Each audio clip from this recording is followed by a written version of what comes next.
Television reporter बनना मेरी जीवन की सबसे बड़ी अभिलाषा थी, लेकिन ये जब से अभिलाषा पूरी हुई है मैं तो भूत प्रेतों के बीच फंस कर रह गया हूँ। बात दरअसल ये है कि हमारे चैनल ने अलौकिक शक्तियों पर एक नया कार्यक्रम शुरू किया था और मुझे उसका एंकर बना दिया गया था। अगले रविवार का शो कुलधरा गांव पर आधारित था और उसके बारे में मुझे शोध करने के लिए भेजा गया। मैंने भी कमर कस ली। आखिर ये मेरा पहला शो था और इसे मुझे बेहतरीन बनाना ही था। मैं हाथों में कैमरा लिए निकल पड़ा कुलधरा की ओर। मैंने कुलधरा के बारे में कई कहानियां सुनी और पढ़ी थी। सुनने में आया है कि कुलधरा गांव के सारे लोग एक रात अचानक गायब हो गए और तब से गांव वीरान है। कहने वाले तो ये भी कहते हैं कि वहाँ भूतों का वास है। कुलधरा पर पहले भी कई टेलीविजन चैनल्स कार्यक्रम पेश कर चुके थे और कई अखबारों में इसके बारे में कई लेख भी लिखे जा चुके थे। इसलिए मुझे अपने शो के लिए इन सब से कुछ हटकर कुछ नया चाहिए था। कुलधरा गांव क्यों वीरान हो गया इसके बारे में तो कई कहानियां प्रचलित हैं, लेकिन मुझे तो उनके पीछे छुपा हुआ सच जानना था। और मैंने जाना भी, एक ऐसा खौफनाक सच जो आपके भी रोंगटे खड़े कर देगा। ये कहानी एक यात्रा है उन राहों से जिनसे मैं अपने शोध के दौरान गुजरा था। राजस्थान पहुंचते ही सबसे पहले मैं अपने मित्र विवेक से मिला, जो वहां पुरातत्व विभाग में अफसर था। उसे भूत प्रेतों में बिल्कुल विश्वास न था। वो हर बात का वैज्ञानिक विश्लेषण कर केवल तथ्यों पर ही विश्वास करने वालों में से था। अरे यार, सीधी सी बात है। विवेक ने चाय की एक चुस्की लेते हुए मुझसे कहा, वहाँ खेती करने को पानी नहीं बचा था। भूमिगत जल के सारे स्रोत सूख गए थे। फिर बेचारे गांव वाले क्या करते, उन्होंने यहाँ से पलायन कर लिया। लेकिन विवेक, एक रात अचानक सारे गांव वाले एक साथ कहीं चले जाते हैं, ये बात तुम्हें कुछ अजीब नहीं लगती? उसमें अजीब क्या है? विवेक का ध्यान तो चाय का आनंद लेने में था। पंचायत की बैठक बुलाई होगी और उनमें फैसला लिया होगा कि आज रात ही सब गांव छोड़ दें, बस। और क्या? सुना है वो जगह भूतिया है। कहते हुए मुझे थोड़ी सिरन जरूर महसूस हुई। विवेक ये सुनकर खिलखिलाकर हंस पड़ा। हाँ, कहानियां तो मैंने भी कई सुनी है, विवेक ने मुस्कुराते हुए कहा। लोग तो ये भी कहते हैं कि एक जालिम राजा हुआ करता था जो वहाँ के बेचारे किसानों से बहुत भारी भरकम लगान वसूला करता था, और जब वो लगान नहीं दे पाते थे तो मुआवजे के तौर पर वो क्रूर राजा उनके घर की औरतों को उठा कर ले जाता था। उसी के डर से सब भाग गए और फिर उस गांव में भूतों ने डेरा डाल लिया। उसके बाद सारे मकान ढह गए और पूरा गांव तबाह हो गया। क्या इसमें कुछ सच्चाई है? मैंने उसकी आंखों में देखते हुए पूछा। तुम भी ना? विवेक को फिर से हंसी आ गई। बच्चों जैसी बातें ना किया करो। ये भूत प्रेत परियां और चुड़ैलें जो है ना, इनका अस्तित्व तो सिर्फ बच्चों की कहानियों में ही होता है। लेकिन वहां के सारे मकान कैसे ढह गए? शायद कोई भूकंप आया हो? विवेक ने थोड़ी देर सोचकर कहा। अच्छा, अब मेरे ऑफिस जाने का वक्त हो गया है, मैं चलता हूँ। तुम्हें किसी चीज की जरूरत हो तो फोन कर देना। विवेक से बात करने के बाद भी मुझे कोई खास संतुष्टि नहीं मिली। जो बात मैं जानना चाहता था उस पर तो अभी पर्दा पड़ा हुआ था। मुझे तो कुलधरा गांव का खौफनाक राज जानना था। कुलधरा गांव के बारे में सोचते हुए मैं अपनी जीप की तरफ बढ़ा।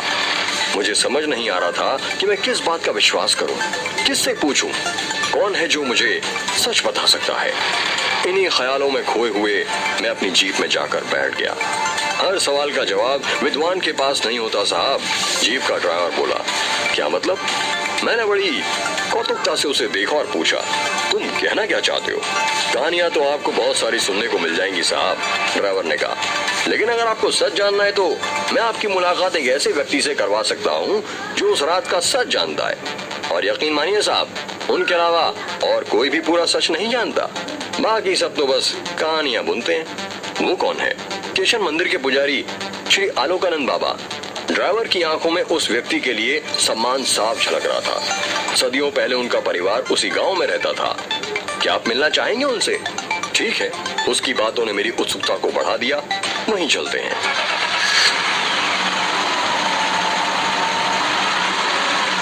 बाबा आलोकानंद की उम्र लगभग 70 साल से ऊपर की होगी। उनकी कमर थोड़ी झुकी हुई थी और वो कमर पर हाथ रखकर चलते थे।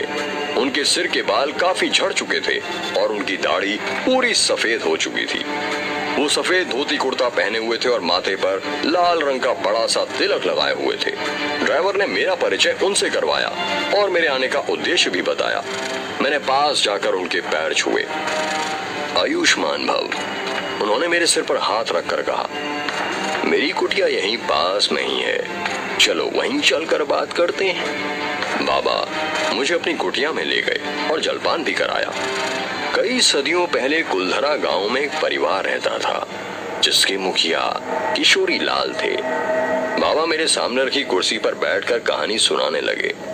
वो एक गरीब किसान थे। कुलधरा गांव राजा राघवेंद्र प्रताप सिंह के साम्राज्य का हिस्सा था। राजा बड़ा ही लालची था। वो हर साल लगान की रकम बढ़ा देता था। एक साल किशोरी लाल की फसल बर्बाद हो गई और वो लगान देने की स्थिति में नहीं थे। उन्होंने राजा से बहुत विनती की, पर उस क्रूर राजा ने उनकी एक ना सुनी। राजा की नजर तो उनकी अप्सरा जैसी सुंदर बेटी नंदिनी पर थी। वो हर कीमत पर नंदिनी को पाना चाहते थे। राजा ने किशोरी लाल को लगान भरने के लिए सिर्फ एक दिन का समय दिया। किशोरी लाल अपनी जान दे देते, पर अपनी इकलौती बेटी को कभी उस जालिम राजा के हवाले ना करते। अब किशोरी लाल के पास अपने पूरे परिवार के साथ आत्महत्या करने के अलावा और कोई चारा ना था। ऐसी विपदा की घड़ी में उनकी मुलाकात तांत्रिक चंद्रानंद से हुई। तांत्रिक को उन पर दया आ गई और उसने उनकी मदद करने का वादा भी किया। तांत्रिक ने कई साल तपस्या करके एक प्रेत को वश में कर लिया था जिसका नाम विशुंभा था। विशुंभा का शरीर अग्नि से बना था। यही अग्नि उसकी शैतानी ताकतों को ऊर्जा देती थी। तांत्रिक ने तंत्रों मंत्रों से बने घेरे में उसे कैद कर रखा था। अपने मित्र की सहायता करने के लिए तांत्रिक ने विशुंभा को जगाया और उससे राजा का अंत करने के लिए कहा। विशुंभा ऐसा करने के लिए राजी हो गया, लेकिन उसने ये शर्त रखी कि इसके बाद तांत्रिक को उसे आजाद करना होगा। तांत्रिक ने उसकी बात मान ली।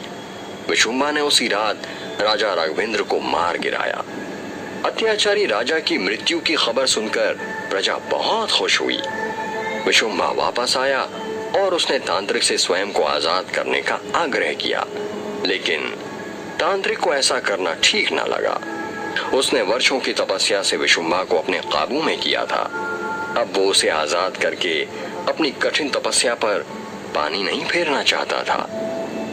किशोरी लाल ने भी तांत्रिक का समर्थन किया, क्योंकि वो चाहते थे कि अगर भविष्य में उन पर या गांव वालों पर कोई विपदा आए तो विशुंभा यहीं रहकर उनकी रक्षा करे।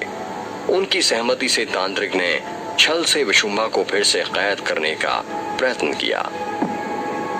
तांत्रिक के विश्वासघात ने विशुंभा को क्रोध से पागल कर दिया और उसने तांत्रिक की हत्या कर दी। उसके बाद उसका क्रोध गांव वालों पर बरस पड़ा। उसने अपनी दिव्य शक्तियों से गांव में भूकंप ला दिया और सारे घरों को तहस नहस कर दिया।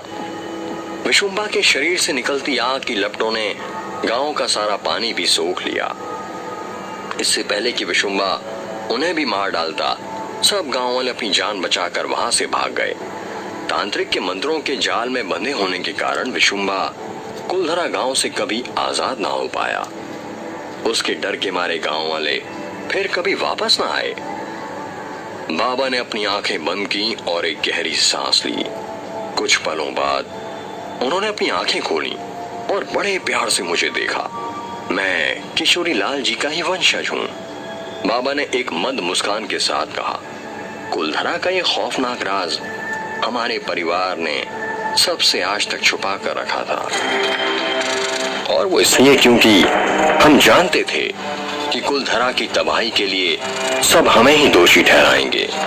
लेकिन कहते हैं ना, सच को हमेशा के लिए छुपा कर रखा नहीं जा सकता। कभी ना कभी वो सामने आ ही जाता है। आज तुम्हारे माध्यम से मैं ये सच जन जन तक पहुंचाना चाहता हूं और साथ ही ये संदेश भी देना चाहता हूं कि मेरे परिवार ने जो किया वो अपनी बेटी के अभिमान की रक्षा के लिए किया। मैं सबसे ये उम्मीद रखता हूं कि वो हमें समझ सकेंगे और हमारी त्रुटियों को क्षमा कर देंगे। ये कहकर बाबा समाधि में लीन हो गए। मैं कुटिया से बाहर निकल आया। उस दिन मेरे मन में बड़ी प्रसन्नता थी। मैंने कुलधरा का वो खौफनाक राज जान लिया था जो आज तक कोई नहीं जान पाया।